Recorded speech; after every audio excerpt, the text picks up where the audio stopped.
భూమి ఒక్కసారిగా నోరు తెరిచి ఒక నదిని మింగేస్తే ఎలా ఉంటుంది? వినడానికి ఏదో హాలీవుడ్ సినిమా కథలా ఉంది కదా!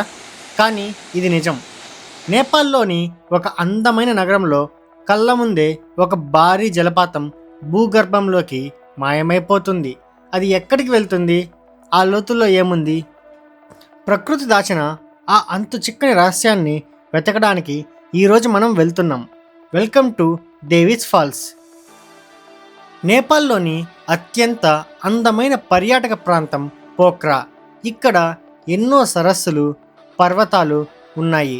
కానీ వాటన్నింటినీ భిన్నంగా సిద్ధార్థ హైవే పక్కనే ఉన్న ఈ జలపాతం అందరినీ ఆశ్చర్యపరుస్తుంది.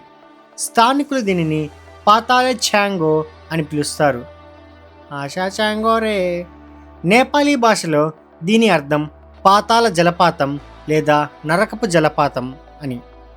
దీనికి డేవిస్ ఫాల్స్ అనే పేరు ఎలా వచ్చిందో తెలుసా? దీని వెనుక ఒక విషాదకరమైన కథ ఉంది. జూలై 31, 1961 సంవత్సరం స్విట్జర్లాండ్కు చెందిన మిసెస్ డేవి అనే పర్యాటకురాలు తన భర్తతో కలిసి ఈ నదిలో స్నానం చేస్తుంది. ఒక్కసారిగా ఫివా లేక్ డ్యామ్ నుంచి వచ్చిన వరద నీటి ప్రవాహానికి ఆమె కొట్టుకుపోయింది. ఆ ఉధృతమైన నీరు ఆమెను నేరుగా భూగర్భంలోకి లాక్కెళ్ళిపోయింది.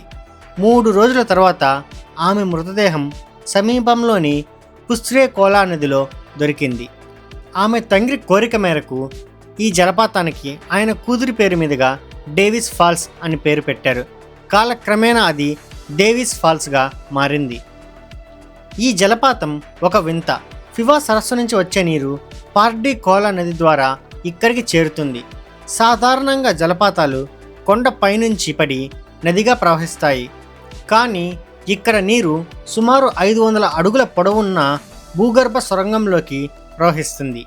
ఇది భూమి ఉపరితలం నుండి 100 అడుగుల లోతులో ప్రవహిస్తూ అందరినీ ఆశ్చర్యానికి గురి చేస్తుంది. భూమిలోకి మాయమైన ఆ నీరు ఎక్కడికి వెళ్తుందో తెలుసా? సరిగ్గా ఈ జలపాతానికి ఎదురుగా గుప్తేశ్వర్ మహాదేవ్ గుహ ఉంది. ఇది నేపాల్లోని అతి పొడవైన గుహలలో ఒకటి. ఈ గుహ లోపలికి వెళ్తే డేవిస్ ఫాల్స్ నుండి పడే నీరు మళ్ళీ ఇక్కడ కనిపిస్తుంది. ఇక్కడ ప్రకృతి సిద్ధంగా ఏర్పడిన ఒక శివలింగం ఉంది. ఇది హిందువులకు ఎంతో పవిత్రమైన స్థలం. ప్రకృతి శక్తికి, భగవంతుడి సృష్టికి ఇదొక అద్భుత నిదర్శనం. ఈ గుప్తేశ్వర్ మహాదేవ్ గుహ పూర్తి వీడియోని ఇక్కడ క్లిక్ చేసి వెంటనే వీక్షించండి. వర్షాకాలంలో ఈ జలపాతాన్ని సందర్శించడం ఒక మరపురాని అనుభవం. ఆ సమయంలో నీటి హోరు చెవులకు వినిపించనంత పెద్దగా ఉంటుంది. ఇక్కడ ఒక లక్ పాండ్ కూడా ఉంది. అందులోని విగ్రహం మీద నాణం వేసి అది ఆగితే కోరికలు నెరవేరుతాయని పర్యాటకుల నమ్మకం.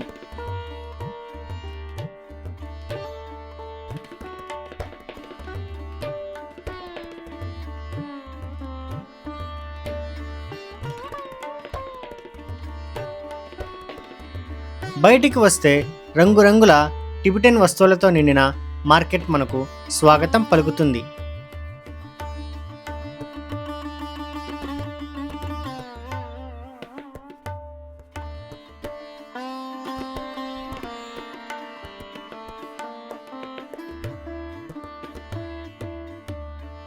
ఈ డేవిస్ జలపాతానికి రుసుము విదేశీయులకి 100 రూపాయలు, మాకు 80 నేపాలీలు తీసుకున్నారు. పోఖ్రా కేవలం పర్వతాలకే కాదు, ఇలాంటి అంతు చిక్కని అద్భుతాలకు కూడా నిలయం. ఇక్కడ ప్రకృతి ఒకవైపు భయాన్ని కలిగిస్తూనే మరోవైపు మనసుని పరవశింపజేస్తుంది. ఆధ్యాత్మికత మరియు ప్రకృతి శక్తి కలిసిన ఈ ప్రాంతాన్ని చూశాక మనకు ఒకటే అనిపిస్తుంది, ఇది కేవలం జలపాతం కాదు, ప్రకృతి లోతుల్లో దాగిన ఒక రహస్యం. మరో అద్భుతమైన ప్రదేశంతో మళ్ళీ కలుద్దాం. అంతవరకు సెలవు. అలాగే మీరు మన ఛానల్ని వెంటనే సబ్స్క్రైబ్ చేసుకోండి.